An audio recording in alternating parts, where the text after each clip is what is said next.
Pembalap Aprilia, Aleix Espargaro, menekankan perlunya meningkatkan standar para insinyur yang bekerja di MotoGP.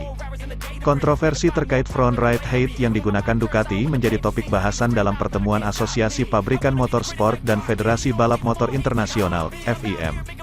Akhirnya, Komisi Grand Prix memutuskan larangan untuk menggunakan perangkat tersebut mulai 2023, bisa saja pada 2024, sistem pengatur ketinggian yang dipasang di belakang motor juga dilarang. Jika regulasi diterapkan, maka yang paling terpukul adalah Ducati dan kliennya. Mereka sangat kesal dengan pabrikan lain yang membawa isu ini hingga ke Komisi Grand Prix.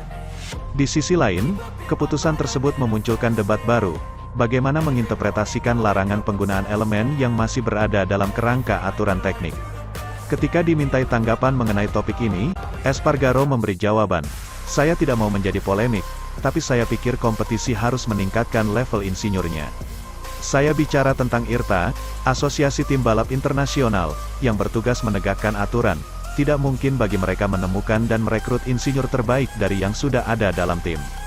Contoh jelas berhubungan dengan pengatur ketinggian depan adalah Gigi Dalikna, tapi, mereka harus lebih cerdas dan melihat ke depan. Bisa dipahami seperti apa keinginan pembalap yang hobi bersepeda tersebut.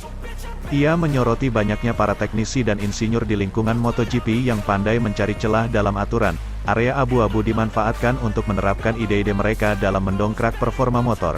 Dalam Formula 1, terdapat perombakan besar-besaran pada bagian depan aerodinamika mobil sesuai regulasi teknik terbaru. Desain perut Mercedes W13 yang minimalis membuat tim-tim lain terkejut, kata Aleix Espargaro. Sementara itu, pembalap Repsol Honda, Marc Marquez, kembali absen balapan. Kali ini pada seri balap MotoGP Argentina 2022 di sirkuit Termas de Rio Hondo, 1-3 April karena masalah diplopia atau penglihatan ganda. Setelah 2 tahun mengalami penderitaan dan masalah yang menyiksa dari cedera patah lengan tangan kanan, Marc Marquez harus kembali menjalani pemulihan. Kondisi tersebut juga cukup memengaruhi rekan satu timnya, Pol Espargaro. "Yah, saya sudah mengatakannya berkali-kali, tetapi itu benar. Setiap kali Marc meleset, itu masalah bagi saya sebagai pembalap karena dialah yang menentukan batasannya," kata Pol Espargaro. "Di Qatar saya berhasil menjadi lebih cepat dari dia. Tetapi itu pengecualian karena Marc adalah orang yang selalu menetapkan batas di semua sirkuit dan yang dicari oleh setiap pembalap pabrikan.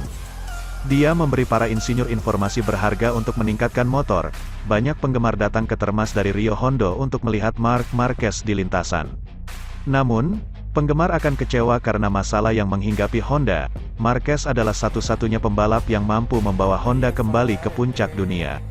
Tanpa dia, pada 2020 dan 2021 Honda tergelincir ke belakang dan menyaksikan Ducati merayakan gelar dunia konstruktor hingga muncul juara dunia muda seperti Joan Mir, Suzuki, dan Fabio Quartararo, Monster Energy Yamaha. Marc Marquez mengalami masalah diplopia pertama kali pada 2011 setelah kecelakaan berat dalam latihan bebas MotoGP Malaysia.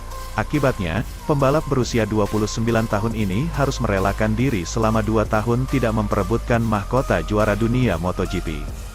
Kembali di Honda pada 2021, Marc Marquez sempat meraih kesuksesan di Jerman. Dia kemudian mengulangi pencapaiannya di Amerika Serikat dan di Italia pada balapan kedua di sirkuit Misano. Setelah musim dingin, selangkah demi selangkah, Marquez mulai melihat lebih baik lagi dan dapat memulai persiapan fisik untuk memulai kejuaraan MotoGP 2022.